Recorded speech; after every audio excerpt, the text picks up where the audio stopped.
안녕하십니까 여러분, 반갑습니다. 지금도 새로 이렇게 참석을 해주신 여러분들이 계시는데 여러분들 진심으로 환영합니다.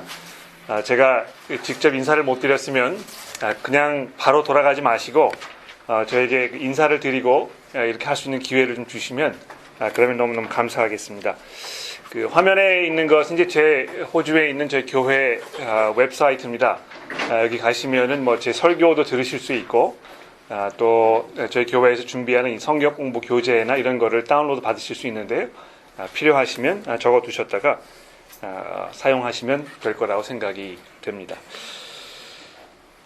우리 이성준 형제가 지금까지의 이야기를 좀 정리를 잘 해주셨는데 이 전능하신 하나님에 대해서 우리가 오늘 아침에 생각을 해보았습니다. 하나님께서 모든 능력을 가지고 계신 분이시기 때문에 정말 그분의 그 힘과 그분의 사랑과 그분의 계획 안에서 우리가 이 방향성을 잃고 어찌할 바를 모르는 그런 상태로 내버려 두지 않으신다고 제가 분명히 말씀을 드렸습니다. 그 전능하신 하나님께서 여러분과 저를 이 하나님의 나라 예수 그리스도를 닮는 그 삶을 살면서 천국을 향하여 가도록 우리를 이끄시고 계신다고 말씀을 드렸습니다. 이 예수 그리스도 안에 하나님의 모든 계획과 목적이 집중되어 있다는 것을 말씀드린 것입니다. 그리고 그런 하나님의 모든 계획과 목적이 그 어느 것에도 방해받지 않는다고 말씀드렸습니다. 그 누구도 하나님의 계획을 방해할 수 없고 하나님의 계획을 필요 없는 것으로 만들지 못하는 것입니다. 그래서 아까 우리 이성준 형제가 말씀한 것처럼 그러면 뭐 우리는 아무것도 하지 않냐고 가만히 있으면 되는 것이겠네요. 이렇게 질문을 할 수 있을지 모르지 않겠습니까? 그래서 오늘 이 시간에는 우리 편에서 하나님께서 우리에게 무엇을 요구하시는가 이 문제에 대해서 좀 생각을 해본 후에 이제 오늘 저녁 마지막 그 강의 시간에 모든 것을 정리해보는 시간을 가지려고 합니다. 하나님께서는 분명히 여러분과 저에게 우리 삶의 책임을 물으십니다. 그렇지 않습니까? 그렇기 때문에 마지막 그 예수 그리스도께서 재림하셨을 때 우리가 그 하나님의 심판대 앞에 나가게 되는 것입니다. 그래서 우리가 어떻게 지금 이 땅에서 어떤 삶을 사는가 하는 문제는 소용없고 쓸데없는 그런 문제가 아니고요. 이것이 아주 심각하고 정말 하나님이 보셨을 때 중대한 문제라는 것입니다. 그러므로 오늘 이 시간에는 성경이 요구하는 우리 편에서의 우리의 역할, 이 문제에 대해서 조금 깊이 생각을 해보도록 하겠습니다. 제가 이 그 주제를 말씀드리는 것은 그냥 동떨어진 주제를 말씀드리는 것이 아니고 이미 하나님의 그 전능하심, 하나님의 그 능력, 하나님의 그 사랑, 하나님의 계획, 이 모든 그 전체적인 그 테두리 안에서, 그 울타리 안에서 이 말씀 드린다는 것을 여러분 기억해 주시면 그러면 될 것입니다. 제가 이 그 주제 강의 내용을 요점 정리를 해 드렸는데요. 여러분 이것을 잠깐 뭐 이 페이지에 받아 적으셨다가 노트 정리를 하실 때 사용하시면 도움이 되실 거라고 생각이 됩니다. 강의가 끝난 후에 여러분들에게 또 질문하실 수 있는 시간을 드릴 텐데 아마 그 질문 내용을 정리하시는데 이 강의의 그 기본 골격을 갖추고 계시면 아마 이 질문하시는데 훨씬 더 수월하지 않을까 생각이 됩니다. 그래서 이미 지금까지의 내용에 대해서 말씀을 드렸고요.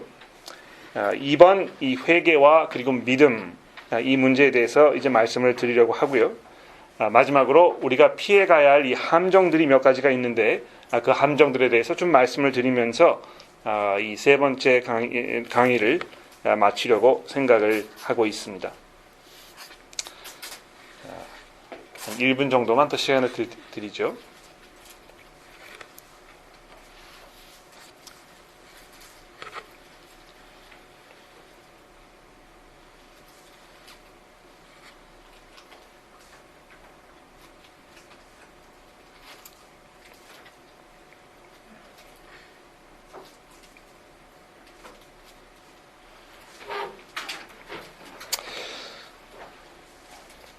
자, 그럼 우리 기도하고 시작하도록 하겠습니다. 기도합시다. 하나님 아버지, 저희들의 아버지가 되어주시고 우리가 하나님의 은혜 가운데에서 저의 삶을 확신과 소망 가운데 살아가게 하신 것을 감사합니다.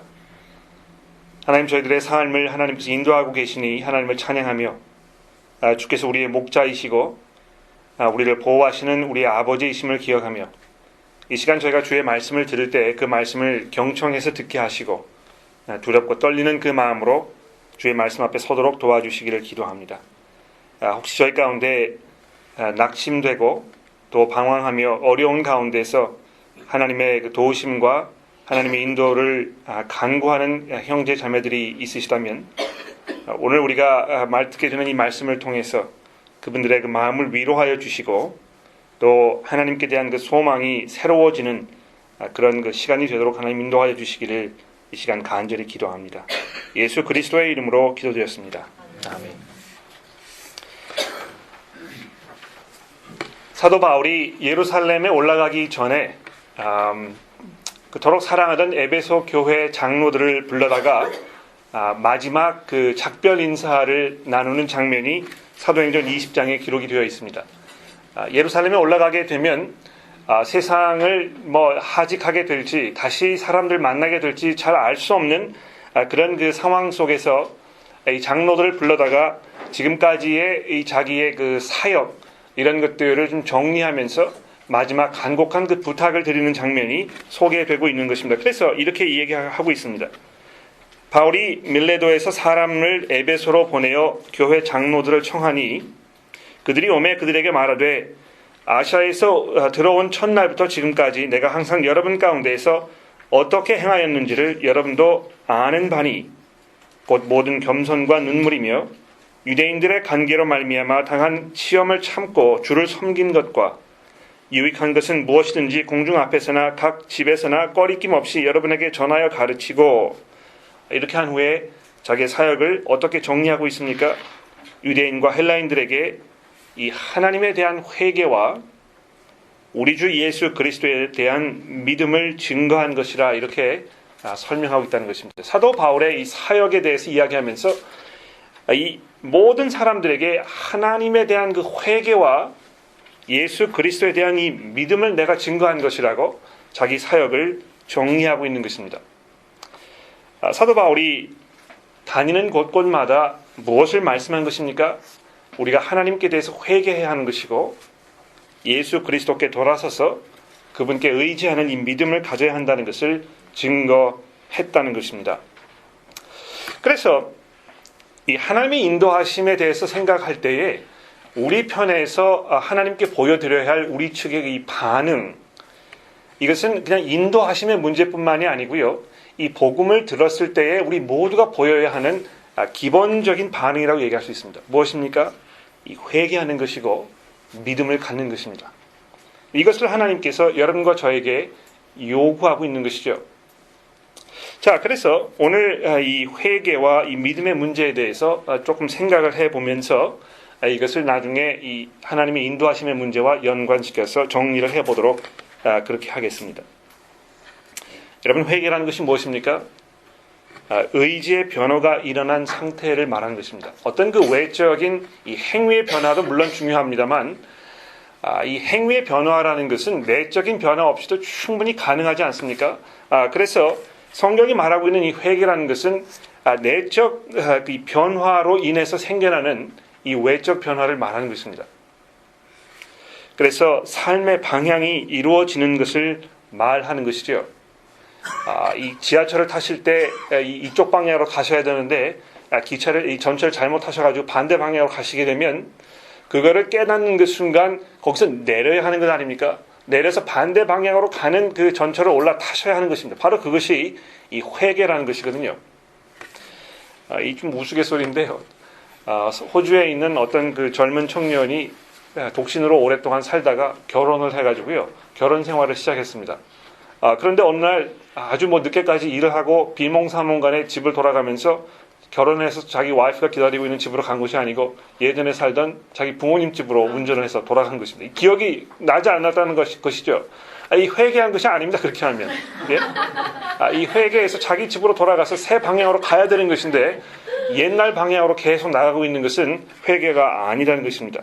이 분명한 삶의 전환, 이것이 이 회개라는 것을 성경이 말씀하고 있습니다. 많은 분들이 이 회개라는 것을 어떤 그 감정의 변화와 직접 결부를 시켜서 생각하시는 경우가 많이 있습니다. 통회하는 마음으로 눈물을 흘리거나 이렇게 하지 아니하면 진정한 회개가 아닌 것처럼 이렇게 받아들여질 수 있습니다. 그러나 여러분, 이 감정이라는 것은 상당히 부수적인 요소일 뿐입니다.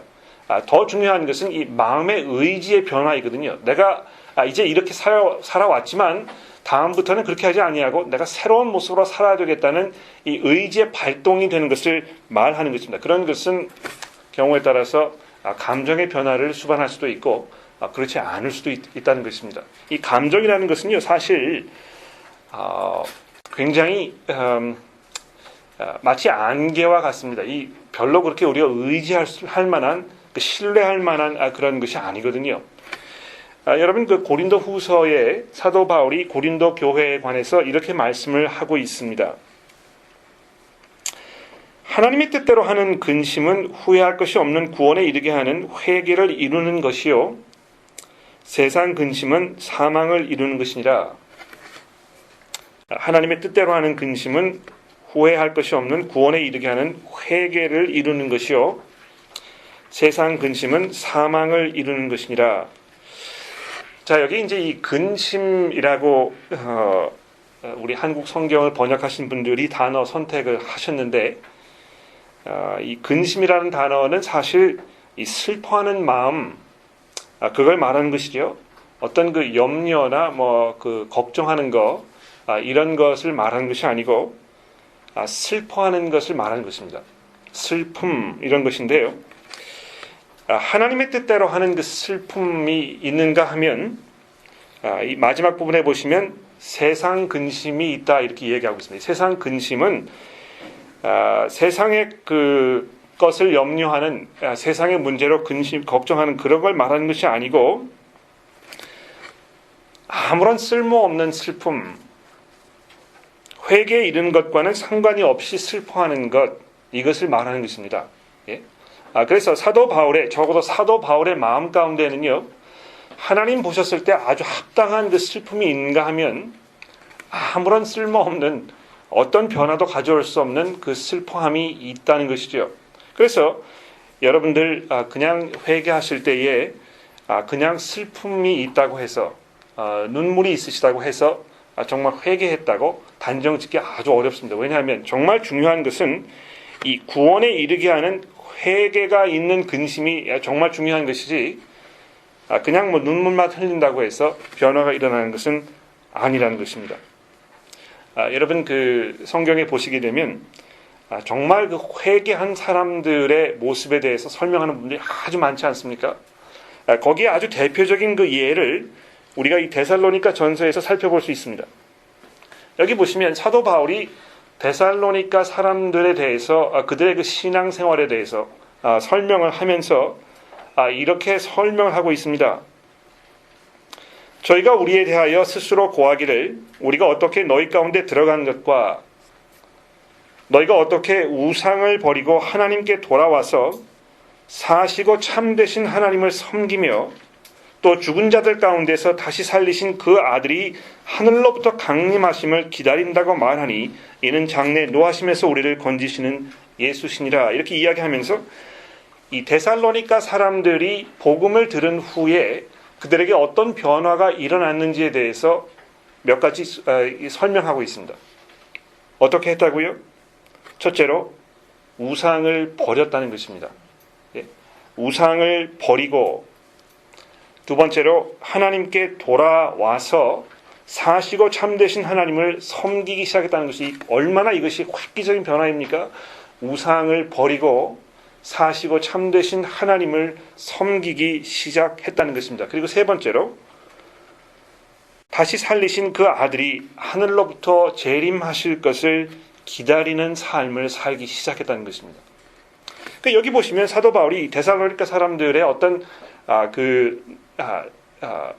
슬퍼함, 눈물 많이 흘리고 막 통곡하고 하는 그런 모습에 대해서 별로 그렇게 설명하고 있지 않습니다. 그런 일이 일어났는지 안 일어났는지에 대해서는 우리가 확실히 알 수 없습니다만, 사도 바울이 이 회개하는 모습, 데살로니가 사람들의 이 회개하는 모습에 대해서 설명하면서 이런 그 분명한 방향 전환, 이 분명한 의지의 변화, 이런 것들을 아주 중점적으로 이야기하고 있다는 것입니다.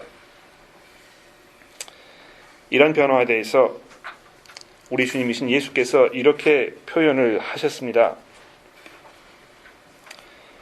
무리와 제자들을 불러 이르시되 아무든지 나를 따라오려거든 자기를 부인하고 자기 십자가를 지고 나를 쫓을 것이니라. 예수께서 여러분과 저에게 이 회개하는 것에 대해서, 회심하는 것에 대해서 말씀하시면서 어떻게 말씀하고 있습니까? 자기를 부인하고 자기 십자가를 지고 나를 쫓을 것이니라. 여러분, 여기 그 자기를 부인한다는 말과 자기 십자가를 진다는 그 말은 일맥상통하는 말이고요. 이 앞에 것이 뒤에 것이 앞에 것을 설명하는 그런 구조로 되어 있습니다. 자기를 부인한다는 말이 무엇입니까? 자기 십자가를 진다는 것이고요. 자기 십자가를 진다는 것이 뭘 말하는 것입니까? 자기를 부인하는 것입니다. 여러분, 십자가를 지면 어떻게 되는 것입니까? 예수 그리스도께서 십자가를 지셨을 때 어떻게 되셨습니까? 죽음을 당하신 것이거든요. 그렇지 않습니까? 이 십자가를 진다는 것이 바로 그걸 말하는 것입니다. 예수 그리스도께서 여러분과 저에게 자기를 부인하고 십자가를 지라고 말씀하셨을 때는 우리 자신을 죽여버리라고 이야기하고 있는 것입니다. 얼마나 예수께서 설교를 하실 때 사람들의 이 마음에 섬뜩한 생각을 불러일으키시는 방법으로 말씀하셨는지 몇 가지 전형적인 예가 있는데요. 바로 여기도 그런 의미를 가지고 있다는 것입니다. 아마 이 당시에 이 설교를 들었던 그 사람들은 이 십자가를 진다는 것에 대한 그 의미가 뭘 말하고 있는 것인지에 대해서 아주 이 시각적인 효과를 매일매일 경험하면서 살았기 때문에 이것이 얼마나 끔찍한 그런 헌신인지에 대해서 잘 알고 있었을 것입니다.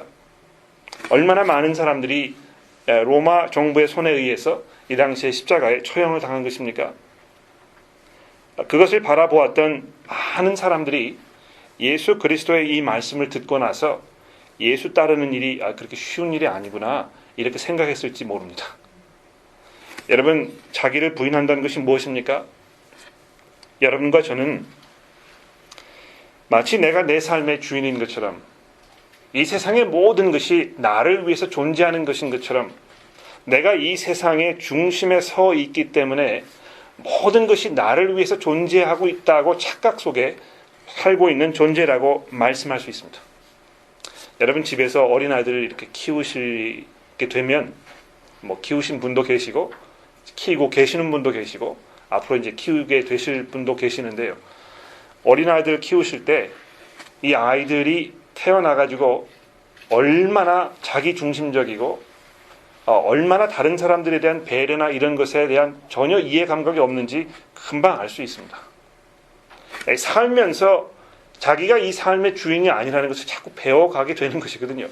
그러나 그것이 평생 가도 이게 잘 없어지지 않습니다.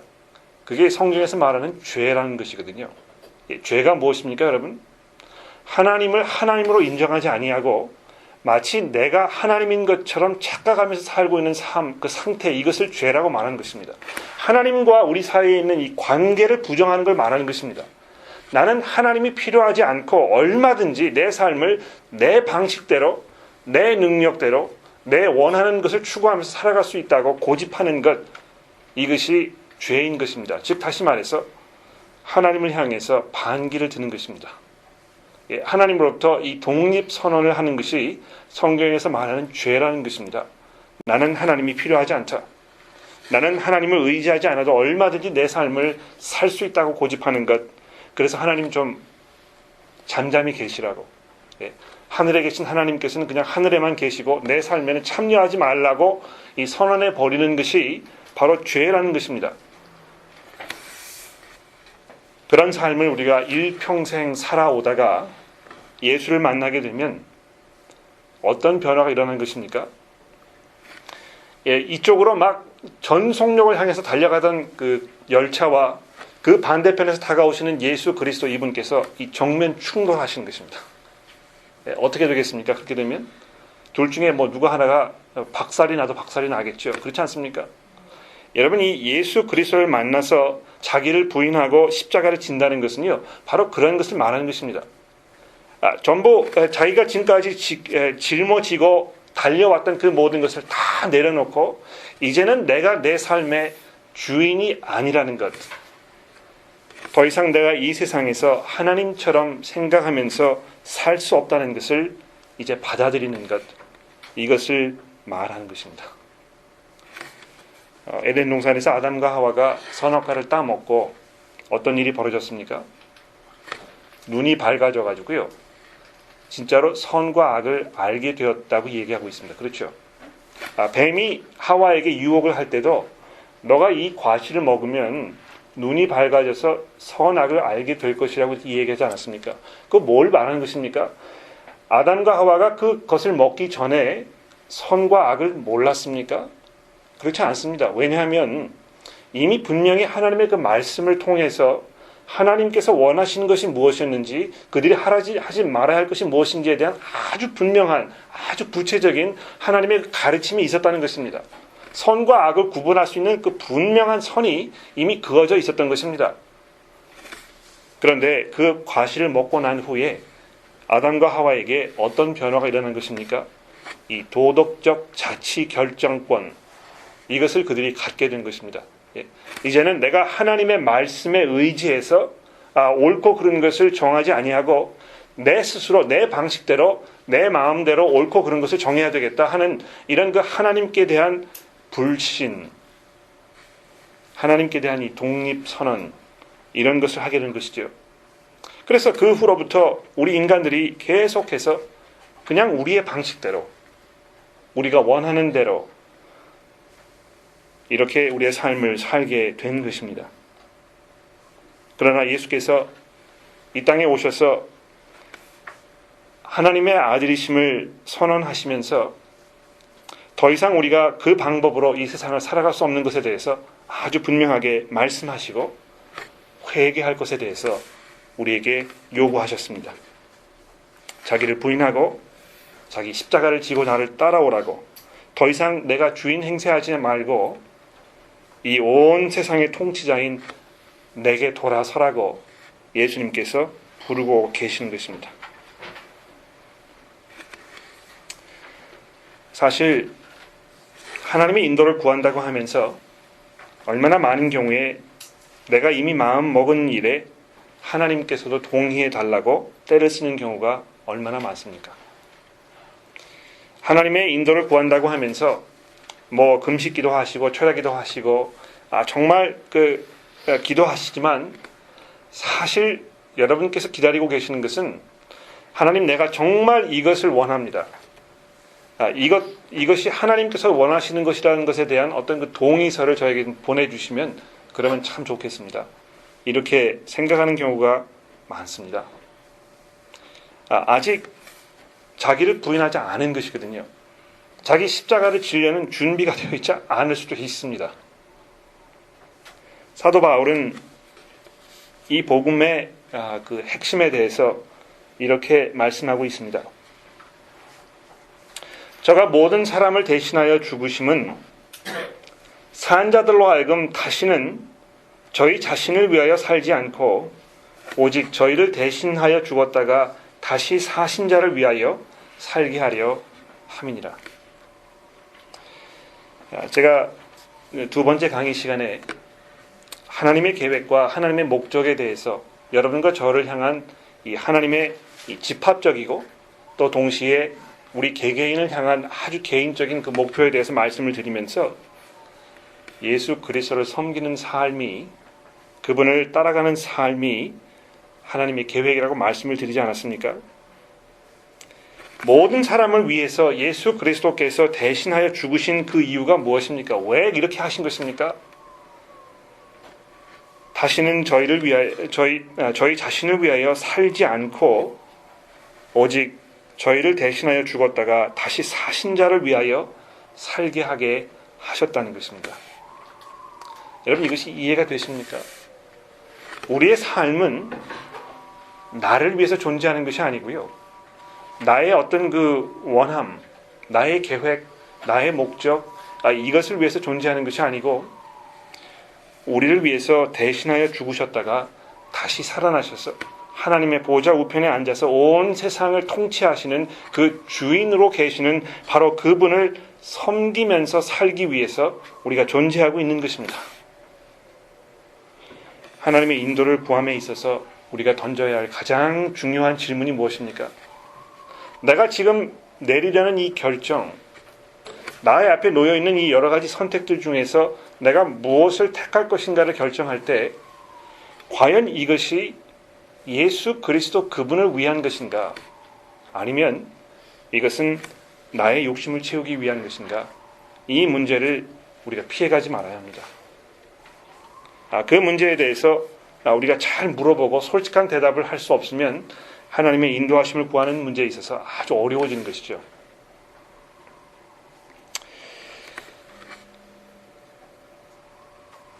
진정한 회개가 있었는지 순간적인 감정의 변화보다는 세월이 지나고 나서 확연히 보이는 삶의 변화로 우리가 확인해 보아야 할 것입니다. 이 변화는 잘못된 우리의 삶을 수정하려는 의지와 죄악된 삶의 패턴을 끊으려는 작업을 말하는 것입니다.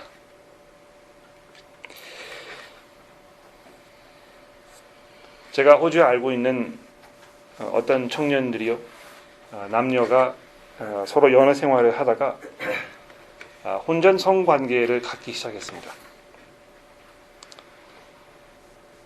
그러다가 그 자매가 임신을 하게 된 것입니다. 그리고 나서 저를 찾아와서 이제 어떻게 했으면 좋겠느냐고 뭐 눈물을 흘리고 정말 쉽게 이렇게 보면 정말 회개하는 것처럼 보이는 그런 모습을 보였다는 것이죠. 그 두 사람에게 할 수 있는 그 상황에서 할 수 있는 분명한 그 회개의 모습, 이것은 한 가지밖에 없었습니다. 무엇입니까? 빨리 결혼해서 아기를 낳아서 잘 기르는 그 방법밖에 없었던 것이죠. 뭐 2시간인가 3시간인가 이야기하고 나서요, 집에 돌아갔는데 그 다음날 그 남자로부터 전화가 왔습니다. 어제 시간을 내주셔서 감사하고 또 장시간 좋은 말씀을 많이 해주셔서 감사하다고.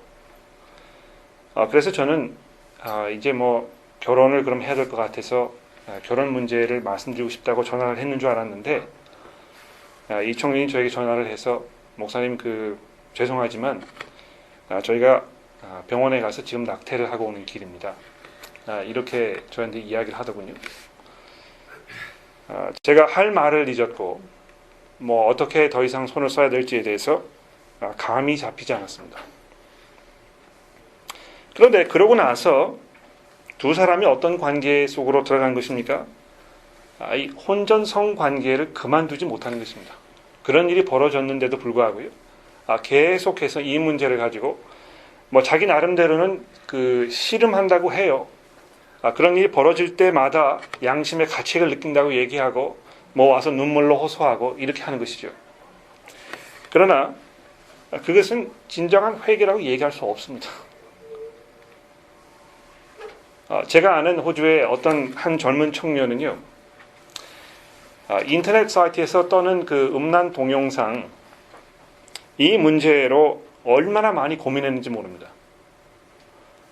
그러다가 그걸 자기 혼자서 고민하고 괴로워하다가 저를 찾아와서 목사님 어떻게 했으면 좋겠습니까?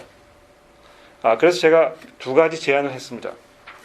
첫째는 내 방에 있는 그 컴퓨터를 뭐 없애버리든지 아니면 어머니 방에 갖다 놓든지 그렇게 하라고. 그렇게 했어요. 예. 제가 도저히 제 능력으로 이 문제를 해결할 수 없기 때문에 그 목사님께서 하라는 대로 제가 하겠습니다. 그래서 자기 방에서 밤늦게까지 혼자서 음란 사이트를 보던 그것을 방지하기 위해서 컴퓨터를 어머님 방으로 옮겨놓은 것입니다. 그런데도 문제가 해결이 안 됐습니다. 왜냐하면 어머님 출타하시면 또 들어가서 거기 이렇게 한 것이죠. 그래서 제가 두 번째로 제안한 것이 무엇이냐면 한국에도 이제 그런 게 그런 게 있는지 모르겠습니다만 컴퓨터에서 그 방문한 웹사이트가 이제 쭉 뜨는데 들어가지 말아야 할 웹사이트를 방문하게 되면 그것이 저에게 이제 연락이 오는 것입니다. 예. 이거 아주 하기 쉬워요. 그래서 그러면 너랑 나랑 이 계약 관계를 맺고 너 컴퓨터에 그거 설치해 놓고 그래서 한번 해보자. 그 친구가 그렇게 했습니다. 목사님, 제가 정말 이 문제를 해결하고 싶거든요. 그래서 그것이 정말 도움이 된다면 제가 그렇게 하겠습니다. 그렇게 해서 저랑 그런 관계 속에 있는 청년들이 한 열댓 명가량 됩니다. 저희 교회에. 네. 처음에는 그게 잘 안 되거든요. 저랑 그런 관계를 맺었는지 기억을 못하고 들어가서 그걸 봤다가 연락이 저한테 오니까 제가 이제 전화를 한 것입니다.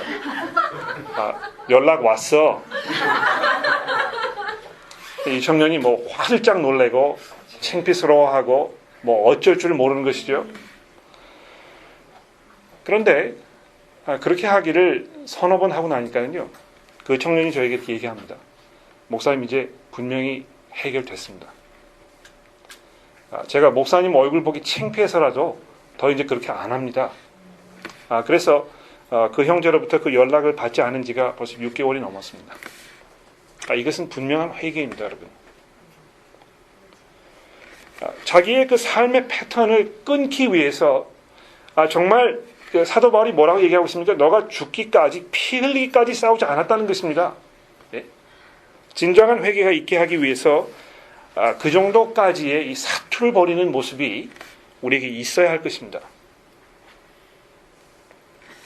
그냥 하나님의 말씀을 듣는 것으로 만족하고 더 이상의 수고와 희생은 하지 않으려는 그런 모습으로는 우리의 삶을 하나님께 드리는 온전한 산 제사로 드릴 수 없습니다. 더 이상 잘못을 고치려는 수고와 노력을 중단하고 그저 흐르는 물에 이 죽은 나무가 떠내려 가듯이 죄가 이끄는 방향으로 가버리는 이는, 여러분 잘 들으십시오, 하나님의 인도를 기대하실 수 없습니다.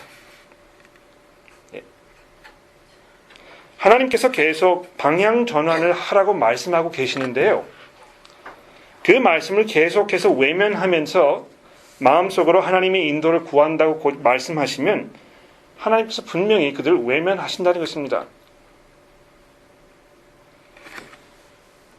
제가 계속해서 이 히브리서의 말씀을 말씀드리지만 광야 생활을 하던 이스라엘 백성들이 어떻게 된 것입니까? 40년 동안 광야에서 하나님의 말씀에 순종하지 아니하고 하나님께서 얼마나 참으시고 또 참으시고 그들에게 새로운 기회를 주시면서 돌아설 수 있는 기회를 주셨습니까? 그런데 그렇게 하지 않았거든요. 그래서 결국 어떤 결과가 벌어졌습니까? 하나님의 인도가 중단된 것입니다. 하나님의 인도가 중단되고 나서 그들이 광야에서 다 죽었다고 히브리서가 증거하고 있지 않습니까? 마찬가지로 여러분과 제가 지속적으로 의도적으로 계속해서 하나님의 말씀에 순종하지 아니하려 하고 그분의 말씀에 따라서 우리의 삶의 방향을 전환하지 아니하려고 하면 여러분 하나님의 인도하심 기대하지 마십시오. 아마 이 문제에 대해서 여러분 이제 질문하실 내용이 좀 있으실 것 같은데 질문 시간에 그 문제를 조금 더 생각해 보도록 하겠고요. 두 번째로 이 믿음의 문제에 대해서 말씀을 드려보도록 하겠습니다. 제가 전도를 하면서 맞닥뜨리는 그 질문 중에 하나는 바로 이것입니다. 이 목사님 예수 믿는 게 참 좋은 거 알겠고요. 하나님이 있다는 것도 제가 받아들이고 싶은데 저는 믿어지지가 않습니다. 이 믿음이라는 것을 제가 어디서 얻을 수가 없습니다. 이렇게 하소연하시는 분들이 굉장히 많습니다. 여러분도 혹시 그런 경험을 하셨는지 모르겠고 또 그런 대화를 주변에 있는 분들과 나누신 분들이 계시는지 모르겠습니다. 많은 분들이 생각하시기에 이 믿음이라는 것은 어떤 그 물체와 같다고 생각해요. 그래서 어떤 사람들에게는 그 믿음이 있고 어떤 사람들에게는 그것이 없다고 생각합니다. 어떤 사람들은 믿음이라는 것을 가지고 있고 어떤 사람들은 믿음이라는 것이 없다는 것입니다. 그런데 여러분, 믿음이라는 것이 없이는 이 세상을 살아갈 수가 없습니다. 그렇지 않습니까? 여러분, 운전을 하고 가실 때 믿음이 없으면 운전을 하실 수가 있을까요? 없습니다. 여러분, 무의식 중에 운전을 하시면서 어떤 믿음을 가지고 계신 것입니까? 상대방이 오는 그 차가 교통법규를 잘 지키고 안전하게 운전해서 나를 지나갈 것이라는 분명한 믿음이 있기 때문에 그렇게 하시는 것입니다. 내가 타고 있는 이 차가 나를 안전하게 이 장소에서 저 장소까지 데려갈 수 있는 어떤 그 문제점을 안고 있지 않은 그 안전한 차라는 것에 대한 믿음이 있기 때문에 그렇게 하시는 것이거든요. 의사 선생님을 찾아가서 처방을 받는 것도 그 의사 선생님에 대한 믿음이 있으시기 때문에 그렇게 하시는 것입니다. 이 세상에는 믿음 없이는 우리 인간이 살아갈 수가 없습니다. 믿음이 없습니다. 저는 이렇게 이야기하시는 분들은 뭔가 오해하시는 것입니다. 이 세상에서 믿음이 없는 사람들은 한 사람도 없습니다. 중요한 것은 내가 지금 무엇을 믿고 있는가, 이것이 중요한 것입니다. 예? 누구나 다 믿음이 있거든요. 그런데 그 믿음의 대상이 지금 무엇인가, 이것이 아주 중요하다는 것입니다. 그래서 이 믿음이라는 것에 대해서 성경적으로 그 의미를 조금 깊이 생각해 보는 것이 굉장히 필요하겠습니다. 제가 그런 분을 만나보았는데 선교지로 떠나는 선교사님께서 선교지에 가서 쓰셔야 할 그 선교비를 필요로 하시는 상황에 있는데요. 그냥 하나님께 전적으로 맡기기로 했다는 것입니다. 뭐 이 지원금을 마련할 어떤 그 대책이나 계획이나 이런 것이 전혀 없는 상태에서 그냥 뭐 하나님 알아서 해주실 거라고, 하나님께 대한 이 굳건한 믿음이 나는 있다고 이렇게 말씀하셨습니다. 모든 것이 가능하신 하나님께서는 원하신다면 선교사님께서 사람들을 찾아다니면서 설득해서 후원자를 끌어모으든지 또 그렇지 않든지 간에 그 분의 필요를 채워줄 수 있는 분임에 분명합니다. 그렇죠? 이스라엘 백성들이 출애굽할 때 어떻게 되었습니까? 하나님께서 그들이 그냥 빈손으로 애굽 땅에서 나와가지고 광야 생활을 하지 않도록 이 이스라엘 백성들이 기대하지도 않고 준비하지도 않았는데요. 그들에게 애굽 사람들의 금은 보화를 다 넘겨주셨다는 것입니다. 준비하지 않고 계획하지 않았는데도 그런 일이 벌어졌다는 것이죠. 그래서 하나님께서는 원하신다면 얼마든지 그 백성의 필요를 그들이 그것을 요구하든지 요구하지 않든지 그것을 채우기 위한 어떤 계획이 있든지 없든지 간에 채워줄 수 있는 분임에 분명합니다. 그러나 성경이 말하는 믿음은 그런 것은 아닙니다. 예? 믿음이라는 것은 성경에서 무조건 아무런 행동도 취하지 않는 것을 의미하지 않기 때문에 그렇습니다. 경우에 따라서는 물론 아무것도 하지 않고 잠잠히 있는 것이 믿음인 경우를 성경이 여러 군데에서 이야기하고 있습니다. 가령 예를 들어서 여러분 그 출애굽할 때에 모세가 이스라엘 백성들에게 뭐라고 말씀했습니까? 모세가 백성에게 이르되 너희는 두려워하지 말고 가만히 서서 여호와께서 오늘 너희를 위하여 행하시는 구원을 보라. 너희가 오늘 본 애굽 사람들을 영원히 다시 보지 아니하리라. 여호와께서 너희를 위하여 싸우시리니 너는 가만히 있을지어다. 이스라엘 백성들이 이 그 홍해 앞에서 벌벌벌벌 떨면서 두려워하고 있을 때 모세가 그냥 너희는 가만히 있으면 돼. 뭐 어떤 뭐 행동을 취하거나 전략을 짜거나 이렇게 하지 말고 그냥 가만히 있으면 돼. 이렇게 말씀하지 않으셨습니까? 또 이사야서 7장에 보십시오. 이 북왕국 이스라엘과 그 옆 나라 아람이 동맹을 맺고 남왕국 유다를 침공해서 그 수도 예루살렘을 함락시키려는 그 긴박한 정치적 상황이 벌어지고 있을 때에 하나님께서 이사야 선지자를 당시 유다 왕 아하스에게 보내서 이렇게 말씀하셨습니다. 그에게 이르기를 너는 삼가며 조용하라. 아람과 르말리아의 아들이 심히 노할지라도 이들은 연기나는 두 부찌깽이 구루터기에 불과하니 두려워하지 말며 낙심하지 말아라. 이때 아하스 왕이 어떻게 하려고 했습니까? 뭐 애굽 땅에 내려가서 도움을 청하든지 아니면 뭐 저쪽 아수르에 가가지고 도움을 청하든지 이 정치적 수를 쓰려고 뭐 안간 힘을 쓰고 있던 상태에 있었던 것이거든요.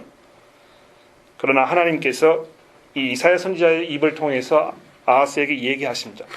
가만히 있으면 돼. 아무 행동도 취하지 말고 가만히 있으면 되니까 이렇게 성경에서 아무것도 하지 않는 것이 믿음인 경우가 분명히 있습니다. 그러나 동시에 하나님께서 이렇게 하라고 분명히 말씀을 하셨는데도 불구하고 아무런 행동도 취하지 않고 있는 것은 불순종이지 믿음은 아닙니다, 여러분. 여러분 그 요나의 경우로 생각해 보십시오. 요나가 어떻게 했습니까? 하나님께서 니느웨 성으로 가라 이렇게 하지 않았습니까? 그러나 요나가 어떻게 했습니까? 뭐 도망을 갔지요. 도망을 가서 어떻게 했습니까? 이 배에서 잠을 자고 있지 않았습니까? 하나님의 분명한 말씀이 있는데도 불구하고 아무런 행동도 취하지 않는 것은 불순종이라는 것입니다. 성경이 말하는 이 믿음이라는 것은요, 하나님의 말씀에 대한 우리의 적극적이고 전적인 순종이라는 사실이 얼마나 중요한지에 대해서 우리가 분명히 이해할 필요가 있습니다. 여러분, 그래서 이 야고보서에 보시면 행함이 없는 믿음이 곧 죽은 믿음이라고 말씀하고 있는 것입니다. 왜 그렇습니까? 이 믿음이라는 것은 그 믿는 바에 대한 이 어떤 그 지적인 동의말을 말하는 것이 아니고 그것이 삶에 실천되는 그 순종을 말하기 때문에 그런 것입니다. 하나님께서 우리가 적극적으로 나서서 일을 해결하시는 것을 막으시고 원치 아니하시는 것이 아니고요. 적극적으로 나서서 우리의 방법으로 일 처리하려는 그것을 막으시려고 하시는 것입니다. 그래서 성경은 이 운명론에 대해서 이야기하지 않습니다. 믿음을 갖는다는 것은 운명론을 받아들이는 것이 아니라는 것입니다. 많은 사람들이 이 팔자 탓하지 않습니까? 이게 뭐 이 사람 타고난 팔자다. 그러나 성경은 우리 삶에 대해서 그렇게 말하고 있지 않다는 것입니다. 그냥 어떤 저항할 수 없는 불가항력적인 힘의 횡포 앞에서 우리가 희생양처럼 끌려가는 삶이라고 말하고 있지 않고요. 하나님께서 우리의 상황과 우리의 필요를 하나님 앞에 우리의 상황과 우리의 필요를 말씀을 드리고 그 후에 하나님께서 주시는 은혜에 감사하고 감사하는 삶이라고 그분의 말씀을 듣고 그 말씀에 적극적으로 전적으로 순종하면서 우리 앞에 놓여 있는 상황을 하나님께서 주시는 지혜로 당당하게 확신 가운데 잘 헤쳐가는 능동적이고 적극적인 삶을 믿음이라고 말하고 있는 것입니다. 그리고 그 가운데에서 하나님의 그 주권적인 그 능력이 우리를 보호하셔서 우리로 하여금 우리의 이 마지막 종착역인 하나님의 나라에까지 안전하게 나르시는 그 분이심을 우리가 의지하는 삶을 말하는 것입니다. 자, 근데 여러분, 이 회개와 믿음이라는 것은요, 마치 여러분과 저에게는 이 밥과 국 같은, 밥과 김치 같은 그런 것입니다.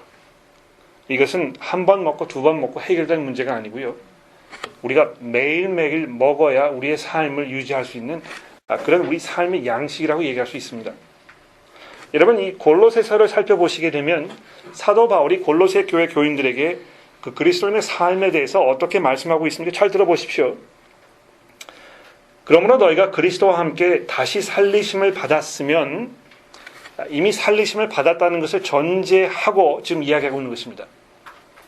살리심을 받았기 때문에 이렇게 얘기하고 있는 것이죠. 그러면 위의 것을 찾으라. 거기는 그리스도께서 하나님 우편에 앉아 계시느니라. 위의 것을 생각하고 땅의 것을 생각하지 말라. 이는 너희가 죽었고 너희 생명이 그리스도와 함께 하나님 안에 감추었음이니라. 우리의 생명이신 그리스도께서 나타나실 때에 너희도 그와 함께 영광 중에 나타나리라. 그러므로 땅에 있는 지체를 죽이라.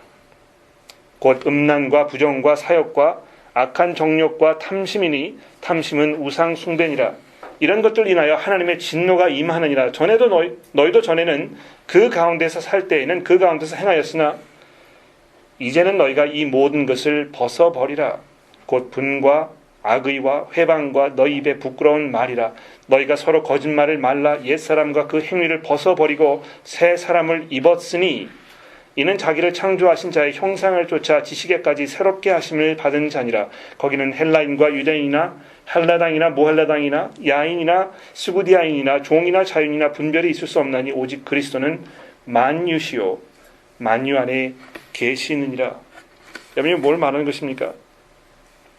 그리스도인으로서의 선한 삶은 지속적인 회개와 믿음의 산물입니다.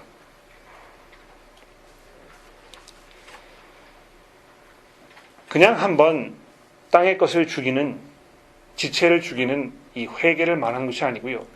매일매일 이렇게 하는 것입니다. 이 현재 진행형으로 되어 있거든요. 계속해서 이 땅의 육체를 죽이라고 말씀하고 있는 것입니다. 계속해서 이 옛 옷을 벗어버리라고 얘기하고 있는 것입니다. 계속해서 매일매일 이 새로운 옷을 입으라고 사도 바울이 말씀하고 있는 것입니다. 그래서 여러분, 예수님의 음성을 들어보십시오. 예수께서 대답하시되 내가 너희에게 말하였으되 믿지 아니하는도다. 내가 내 아버지의 이름으로 행하는 일들이 나를 증거하는 것이오늘 너희가 내 양이 아니므로 믿지 아니하는도다. 내 양은 내 음성을 들으며 나는 저희를 알며 저희는 나를 따르느니라. 내가 저희에게 영생을 주노니 영원히 멸망치 아니할 터이요 또 저희를 내 손에서 빼앗을 자가 없느니라. 여러분 여기 보십시오. 예수님께서 자기의 양들이 그 목소리를 듣는다고 말씀하지 않습니까? 그런데 그냥 듣는 데서 끝나는 것이 아니고요. 그 목자의 음성을 듣고 그를 따라간다고 얘기하고 있습니다. 그래서 이 믿음이라는 것이 바로 이런 것이라는 것입니다. 예수 그리스도의 음성을 듣고 그 음성을 따라가는 것입니다. 그 말씀에 순종하는 것을 말하는 것입니다.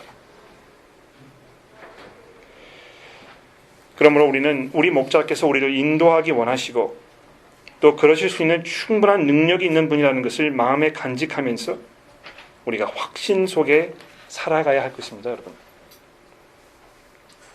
더 이상 불안해하거나 우왕좌왕해야 할 필요가 없습니다. 왜 그렇습니까? 우리의 주님이신 예수 그리스도의 그 목소리가 들려오고 있기 때문에 그런 것입니다. 그 문제에 대해서 이제 마지막 강의 시간에 말씀을 드릴 테니까 잠시 접어두도록 하고요. 이제 우리가 피해 가야 할 몇 가지 함정들에 대해서 말씀을 드리고 정리를 해보도록 하겠습니다.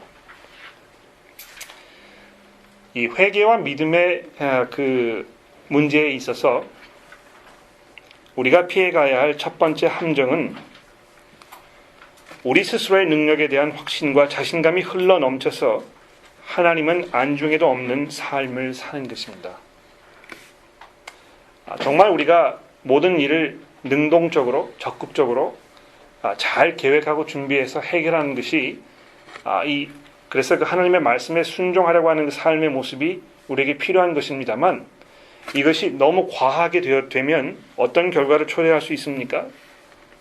하나님이 없어도 내 삶을 살 수 있다는 예전의 모습으로 자꾸 돌아가 버리게 될 수 있거든요. 야고보서의 말씀을 들어보십시오. 들으라. 너희 중에 말하기를 오늘이나 내일이나 우리가 어떤 도시에 가서 거기에서 1년을 머물며 장사하여 이익을 보리라 하는 자들아. 내일 일을 너희가 알지 못하는도다. 너희 생명이 무엇이냐? 너희는 잠깐 보이다가 없어지는 안개니라. 너희가 도리어 말하기를 주의 뜻이면 우리가 살기도 하고 이것이나 저것을 하리라 할 것이거늘 이제도 너희가 허탄한 자랑을 하니 그러한 자랑은 다 악한 것이니라. 제가 이 구절을 좀 생각하면서 가슴이 뜨끔했습니다. 왜 그렇습니까? 마치 하나님이 계시지 않아도 우리의 삶을 우리가 얼마든지 살아갈 수 있는 것처럼 우리가 계획하고 준비하고 이 얼마나 많은 것들을 세워놓는지 모릅니다. 우리가 살면서 부딪히는 일들, 우리가 겪어야 하는 이 모든 이슈들, 우리가 놓여있는 이 상황들, 그런 모든 문제들에 대해서 마치 하나님께서 아무런 의견이나 어떤 뜻도 가지고 계시지 않을 것이라고 짐작하면서 살고 있는 경우가 얼마나 많이 있는지 모릅니다. 하나님 이런 것에 대해서 말씀할 필요가 없으실 거야. 하나님 이런 것 생각해 보신 적이 아마 없을 것 같아. 그냥 내 방식대로 하는 것입니다. 예수님께서도 이 문제를 꼬집어서 이렇게 비유로 말씀하셨죠. 또 비유로 그들에게 말하여 이르시되 한 부자가 그 밭에 소출이 풍성함에 심중에 생각하여 이르되 내가 곡식을 쌓아 둘 곳이 없으니 어찌할까 하고 또 이르되 내가 이렇게 하리라 내 곡간을 헐고 더 크게 지고 내 모든 곡식과 물건을 거기에 쌓아 두리라 또 내가 내 영혼에게 이르되 내 영혼아 여러 해 쓸 물건이 많이 쌓아 두었으니 평안히 쉬고 먹고 마시고 즐거워하자 하리라 하되 하나님은 이르시되 이 어리석은 자여 오늘 밤에 내 영혼을 도로 찾으리니 그러면 내 준비한 것이 누구의 것이 되겠느냐. 이런 사람들이 기억해야 할 것은 하나님의 주권적인 다스림이 모든 것을 하나님이 원하시는 대로 이끄시는 분이시고 필요에 따라서는 우리의 결정까지도 뒤집으실 수 있는 분이라는 것을 기억해야 합니다. 원하시면 우리의 어리석고 악한 마음에서 이루어진 결정까지도 하나님께서 사용하셔서 그 뜻을 이루실 수 있는 분인데요. 그렇기 때문에 우리가 우리의 삶을 돌아보고 계획할 때 이것이 하나님의 뜻일까? 이것이 하나님을 염두에 두고 내리는 결정인가? 이런 것을 우리가 깊이 생각해 보아야 할 것입니다. 아마 여러분들이 그런 그 마음의 의지가 있으시기 때문에 이 자리에 오셨겠죠. 그러나 그럼에도 불구하고 어떤 경우에는 마치 하나님이 계시지 않는 것처럼 마치 하나님의 의견과 그분의 견해는 별로 그렇게 중요한 것이 아닌 것처럼 쉽게 결정을 내려버리는 경우가 굉장히 많이 있다는 것입니다.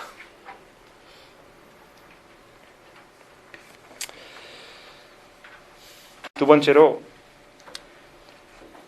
여러분 이 요셉의 경우를 좀 생각해 보십시오. 창세기 50장에 보면 이렇게 이 요셉의 삶의 마지막 부분에 대해서 이야기하고 있습니다. 요셉의 형제들이 그들의 아버지가 죽었음을 보고 말하되 요셉이 혹시 우리를 미워하여 우리가 그에게 행한 모든 악을 다 갚지 아니할까 하고 요셉에게 말을 전하여 이르되 당신의 아버지가 돌아가시기 전에 명령하여 이르시기를 너희는 이같이 요셉에게 이르라. 막 이 속이 바짝바짝 타 들어갔겠죠. 이제 이 아버지가 돌아가셨으니까 요셉이 그동안 이 마음속에 품고 있던 이 칼을 빼가지고 이제 우리에게 우리를 처단하든지 이렇게 하지 않겠느냐 염려하게 되었던 것입니다. 그래서 아버지께서 이제 이렇게 얘기하셨다고 요셉에게 이야기하지 않습니까? 이제 바라건대 그들의 허물과 죄를 용서하라 하셨으니 당신의 아버지의 하나님의 종들인 우리의 죄를 이제 용서하소서 하매 요셉이 그들에게 많은 말을 들을 때에 울었더라. 그의 형들이 또 친히 와서 요셉 앞에 엎드려 이르되 우리는 당신의 종이니이다. 요셉이 그들에게 이르되 두려워하지 마소서. 내가 하나님을 대신하리이까? 당신들은 나를 해하려 하였으나 하나님은 그것을 선으로 바꾸시사 오늘과 같이 많은 백성들의 생명을 구원하게 하려 하셨으니 당신들은 두려워하지 마소서. 내가 당신들과 당신들의 자녀들을 기르리다 하고 그들을 간곡한 말로 위로하였더라. 여러분 보십시오. 우리 상황에 벌어지는 모든 일들이요, 이것이 악순환의 연속인 것 같고 마치 이것이 하나님의 그 주권적인 다스림 가운데서 우리가 튕겨 나와가지고 이게 막 그 out of control 되는 것처럼 생각되는 경우가 있을지 모릅니다만 요셉은 자기의 삶에 벌어진 그 모든 일들을 돌아보면서 이렇게 결론을 내리고 있지 않습니까? 돌아보면서 제가 이 모든 벌어진 일들을 돌아보니까 이것이 하나님의 섭리였고 하나님의 인도하심이었다고 알게 되었다고 이야기하고 있는 것입니다. 사도행전에 있는 말씀을 보십시오. 이스라엘 사람들아, 이 말을 들으라. 너희가 아는 바와 같이 하나님께서 나사렛 예수로 큰 권능과 기사와 표적을 너희 가운데서 베푸사 너희 앞에 그를 증언하셨느니라. 그가 하나님께서 정하신 뜻과 미리 아신 대로 내준 바 되었거늘 너희가 법 없는 자들의 손을 빌려 못 박아 죽였으나 하나님께서 그를 사망의 고통에서 풀어 살리셨으니 이는 그가 사망에 매여 있을 수 없음이었더라. 여러분, 예수 그리스도를 누가 죽인 것입니까? 우리의 죄 때문에 우리가 죄가 죽은 것이죠. 그러나 동시에 여기 보시는 대로 법 없는 자들의 손을 빌려, 즉 이 대제사장들과 로마 법정의 사람들을 말하는 것입니다. 그들의 손이 예수 그리스도를 죽이셨다는 것입니다. 그러나 동시에 하나님께서 예수를 죽은 자들에게 내어주신 바 되었다고 이야기하고 있지 않습니까? 왜 이 점을 이해하는 게 중요합니까, 여러분? 제가 왜 자꾸 이걸 말씀드리냐 하면, 많은 그리스도인들이 혹시 내가 잘못 결정하고 선택해서 하나님께서 준비해 놓으셨던 계획에 빗나가는 결과를 초래하는 것이 아닐까 하는 염려 속에 살고 있다는 것입니다. 심지어 어떤 이들은 우리의 이 불순종과 우리의 실수로 인해서 하나님께서 마련해 놓으신 이 최상의 계획인 이 플랜 A, 이것을 다 망쳐버렸기 때문에 그것보다는 조금 못한 그 차선책으로 플랜 B, 이것을 하나님께서 이제 우리에게 주신다는 것입니다. 그런데 그때도 또 우리가 실수하고 또 회개하지 아니하고 또 실패하니까 그때는 다음에 플랜 C 이렇게 해가지고 맨 마지막까지 가서 플랜 X, Y, Z 여기까지 간 것처럼 이렇게 생각하는 경우가 있습니다. 저를 찾아온 어떤 자매님이 한 분 계셨습니다. 결혼 생활에 굉장히 어려움을 겪고 있는 그런 자매님이셨는데요. 그분이 저에게 그렇게 얘기하시더군요. 제가 지금 현 남편과 이렇게 많은 어려움을 겪고 있는 것은 아마도 10년 전에 지금의 그 남편과 결혼하기 전에 사귀었던 그 남자와 결혼하는 것이 하나님의 뜻인 줄을 모르고 제가 이 남자와 결혼했기 때문에 지금 이렇게 되는 것 같습니다. 그 남자와 결혼하지 않았기 때문에 하나님의 그 좋으신 계획이 다 망쳐져 버렸고, 그래서 그 플랜 B가 지금 실행되고 있기 때문에 자기가 불행하다고 생각하는 것입니다. 여러분, 이런 생각은 어디서부터 잘못되었는지 지적할지 그 출발점을 찾기가 어려울 정도로 대단한 오해입니다. 몇 가지 제가 정리해서 말씀드려 볼까요? 첫 번째, 우선 기억해야 될 것은요, 우리가 살면서 얼마나 많이 하나님의 뜻하신 바에 어긋나는 행동을 하고 있습니까? 예? 제가 이 강의를 준비하면서 이 부분에 와가지고 오늘 아침에 일어나서 지금까지 살면서 제가 하나님 앞에 저질렀던 그 죄들이 무엇인지 좀 생각해 보았습니다. 하나님께서 이렇게 사는 것이 옳은 것이라고 분명히 성경에 말씀하신 것들이 있는데 제가 그렇게 하지 아니하고 다른 곁길로 나갔던 경우가 굉장히 많이 있었다는 것입니다. 이미. 그럼 그런 실수를 할 때마다, 그런 잘못을 저지를 때마다, 그런 죄 가운데 있을 때마다 계속해서 하나님께서 그 하나님의 계획을 수정하셔야 하는 것입니까?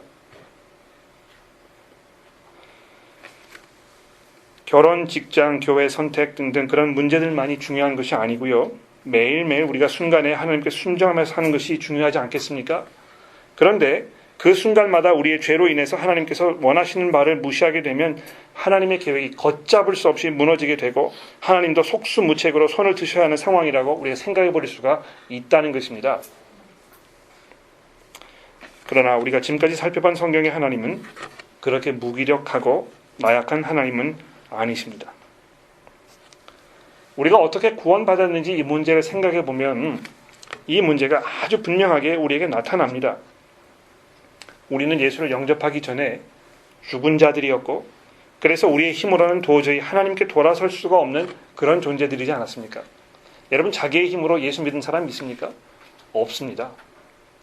불가능합니다. 왜 그렇습니까? 우리가 이미 죽은 자들이기 때문에 그렇습니다. 죽은 자들이 일어나서 자기 손으로 뭐 옷을 입고 뭐 해본 거 보신 적이 있습니까? 없습니다. 그렇게 할 수가 없거든요.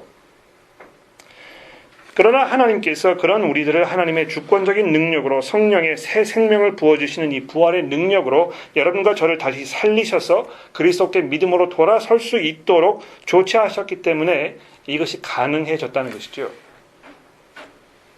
여러분, 이 고린도후서의 말씀을 보십시오. 만일 우리의 복음이 가리었으면 망하는 자들에게 가려진 것이라. 그 중에 이 세상의 신이 믿지 아니하는 자들의 마음을 혼미하게 하여 그리스도의 영광의 복음의 광채가 비치지 못하게 하미니 그리스도는 하나님의 형상이신다. 우리는 우리를 전파하는 것이 아니라 오직 그리스도 예수께서 주 되신 것과 또 예수를 위하여 우리가 너희의 종 된 것을 전파하는 것이라. 어두운데 빛이 빛이라 말씀하셨던 그 하나님께서 예수 그리스도의 얼굴에 있는 하나님의 영광을 아는 빛을 우리 마음에 비추셨느니라. 이 전적으로 하나님께서 하셨다는 것입니다. 전적으로 하나님의 은혜가 있었기 때문에 이런 변화가 가능했다는 것입니다. 여러분과 제가 예수를 영접한 것이 이래서 전적으로 하나님의 은혜일 수밖에 없는 것입니다. 시간이 많이 지났지만 한 가지만 더 말씀을 드려볼까요? 우리가 넘어야 할 또 한 가지, 피해야 할 또 한 가지 함정이 있다면 하나님의 관대하신 그 사랑을 신뢰하지 못하는 것입니다.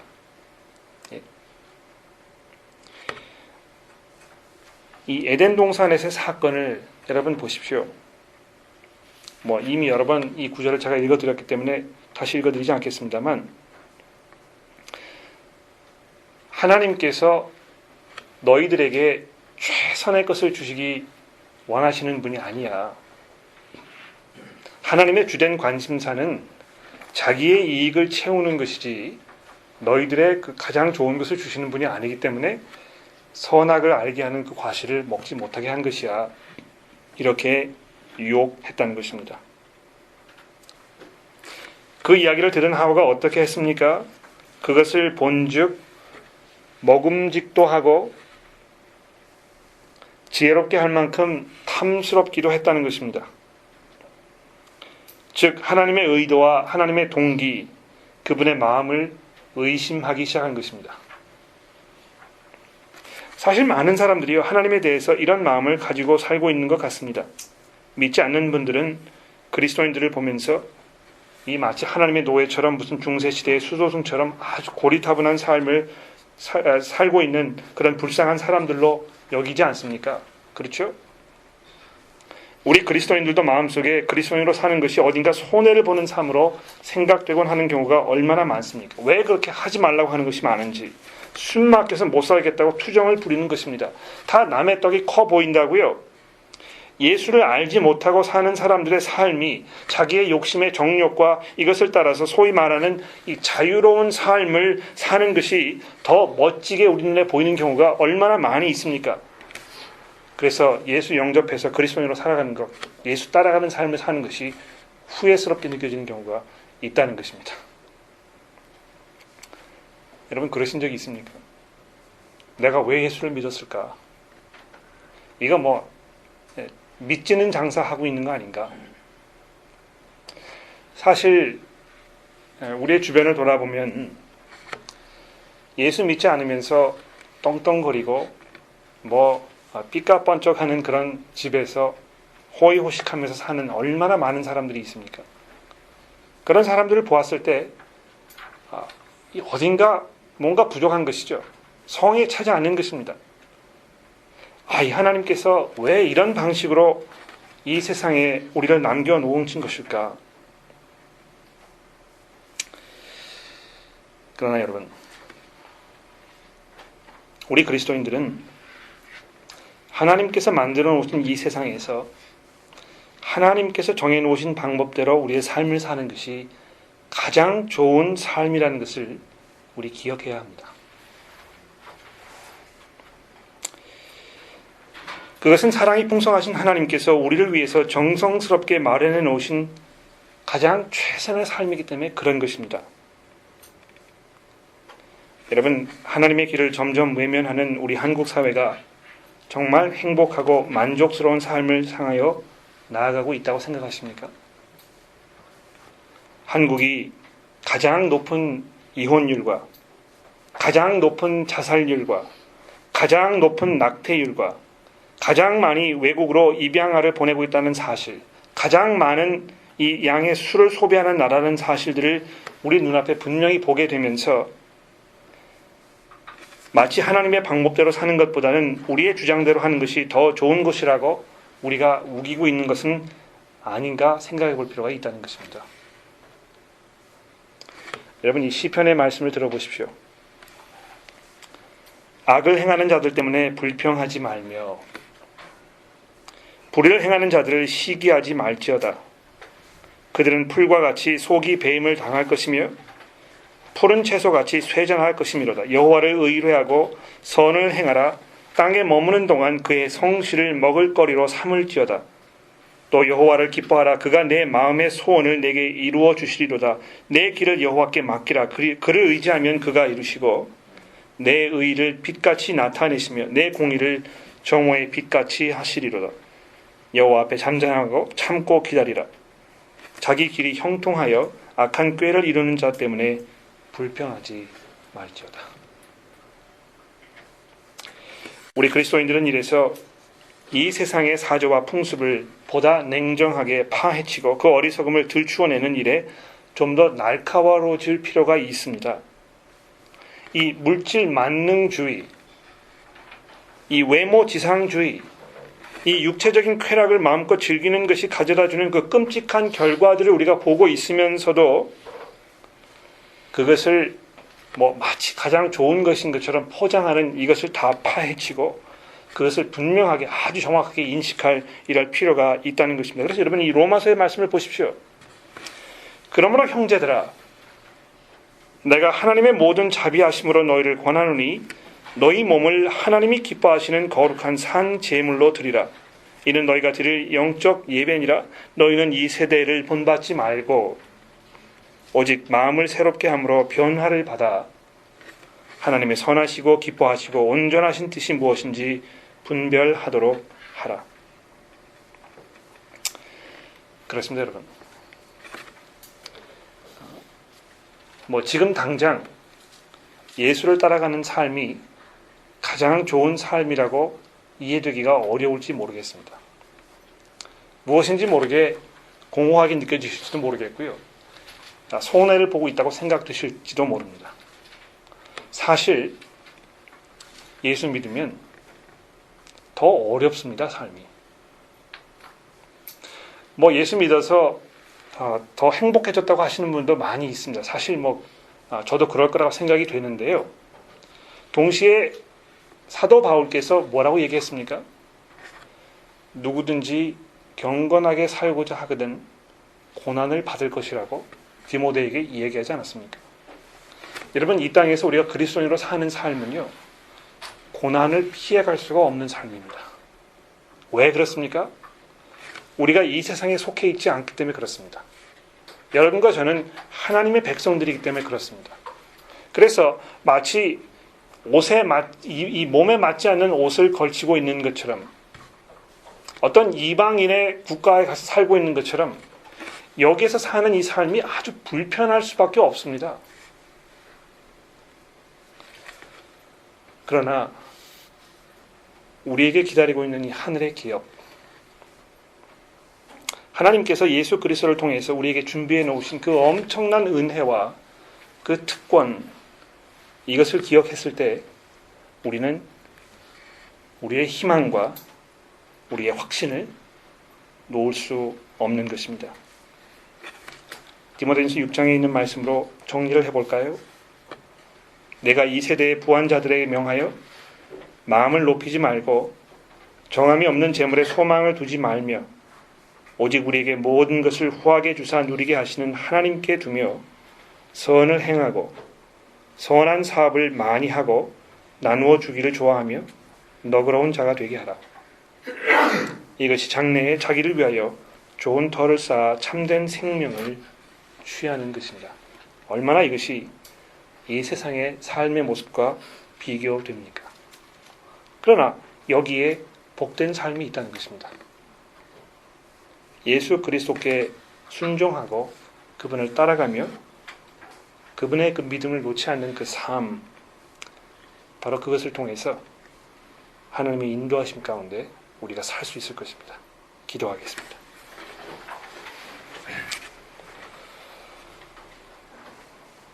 하나님 아버지,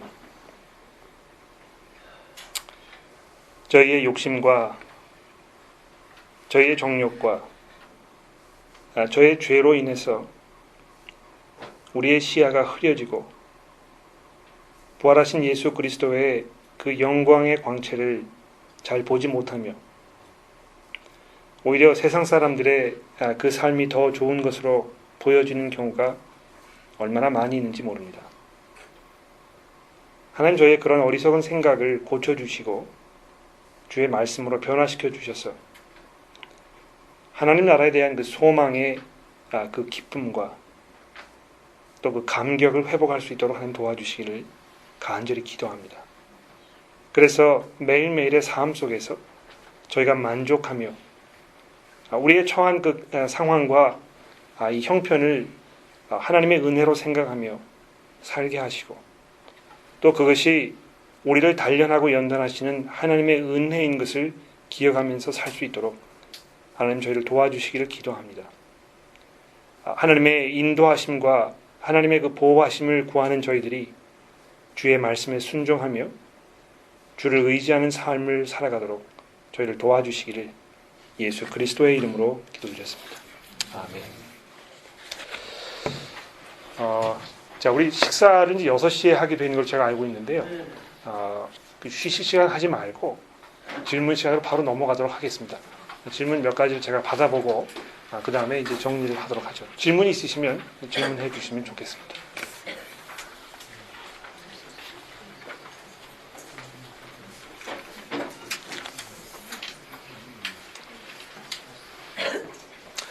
질문 있으세요? 예, 우리 지혜자매. 네,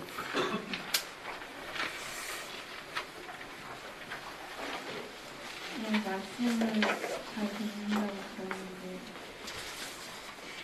저는 첫 번째 그룹 성경 공부 이해 안 되는 질문인데요. 하나님의 인도는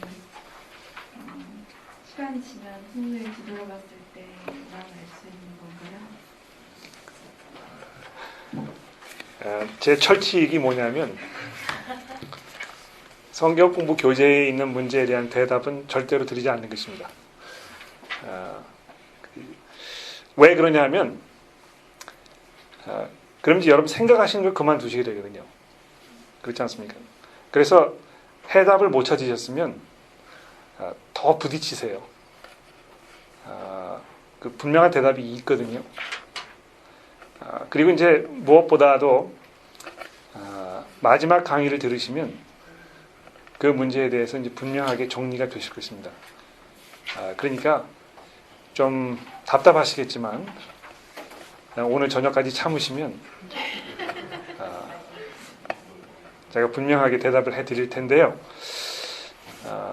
예, 그 정도로 제가 하도록 하겠습니다. 다른 질문 있으세요? 이렇게 하면 이제 질문, 예, 우리 아사장님. 이 세대를 본받지 않고 유혹에 넘어가지 않기 위해서 돈과 그런 걸 좋아하는 친구나 가족을 끊는 거에 대해서 어떻게 생각하시나요? 네. 중세시대의 수도승들이 그래서 수도원을 만든 것이거든요. 우리가 세상과 단절하고 그 세상의 유혹을 다 떨쳐버리고 우리끼리만 경건하게 살자. 그러나 그 대단한 착각입니다. 그것은. 왠지 아십니까? 그 유혹이 외부에서 우리에게 오기도 하지만 문제의 근본은 우리 마음 가운데 있기 때문에 그런 것이거든요. 예. 어떤 분들은요, 내가 돈을 많이 벌면 돈에 욕심이 없어질 거라고 생각해요. 내가 지금 돈에 대한 그 많이 집착하는 이유는 내 경제적인 상황이 어렵기 때문이라고 생각하는 것입니다. 그래서 뭐 로또를 하든지 이렇게 해가지고 일확천금을 내가 얻어가지고 그렇게 하면 모든 문제가 해결되고 내가 돈에 대해서 더 이상 집착하지 않을 거라고 생각하죠? 그렇지 않습니다. 돈이 없는 분들은 돈이 없어서 돈에 집착하시고요. 돈이 많으신 분들은 돈이 많기 때문에 돈에 집착할 수밖에 없습니다. 이 어떤 그 유혹이라는 것은 외부적인 그 문제이기보다도 우리 마음의 문제인 것입니다. 그래서 내가 이 유혹을 끊기 위해서 뭐 다른 사람들 만나지 아니하고 이렇게 하면 문제가 해결되지 않을까? 절대로 해결되지 않습니다. 오히려 반면에 믿지 않는 사람들과 많이 관계를 맺고 그들에게 복음을 따라 사는 삶의 그 매력적인 모습, 그 우월함, 이것을 우리가 보여주는 것이 오히려 우리 그리스도인들의 책임일 것입니다. 그래서 그 관계를 끊지 마시고요. 더 적극적으로 그걸 잘 도모하셔서 그러나 거기 휩쓸리지 마시고 복음 안에 든든히 서시면 되는 것입니다. 또 질문 있으세요? 예.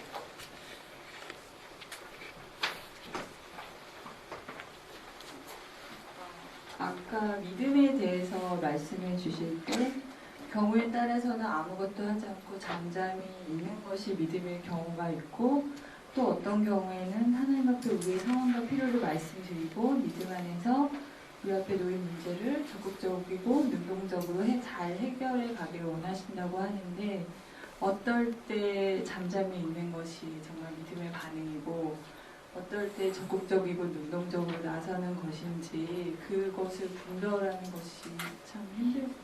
네, 그렇죠. 어떻게 할 수 있을까요? 아주 간단합니다. 하나님께서 잠잠하라는 분명한 명령이 있으면 잠잠하면 되는 것이거든요. 예?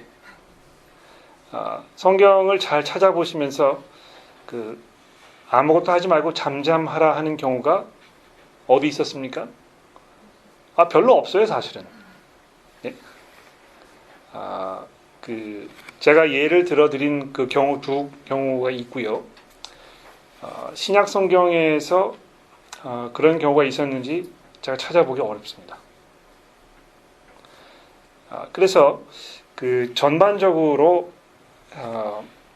하나님의 말씀에 순종하는 삶에 대해서 이야기할 때 그 말씀을 듣고 그냥 머뭇하거나 아무것도 하지 않는 상태에 있지 말고 들은 말씀을 적극적으로 순종하고 거기 따라가는 삶의 그 중요성에 대해서 신약성이 아주 많이 얘기하고 있거든요. 그래서 동시에 들을 수 있는 말씀은 성경이 우리에게 말씀하고 있는 이 것들 이것을 삶에 적용하는 일을 많이 훈련하고 이렇게 하는 것이 굉장히 중요하다는 것입니다.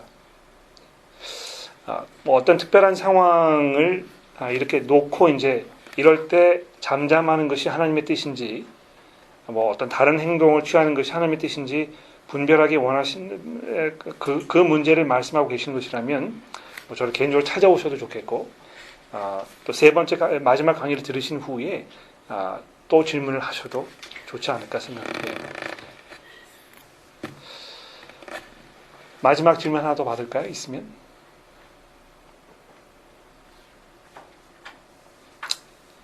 좋습니다.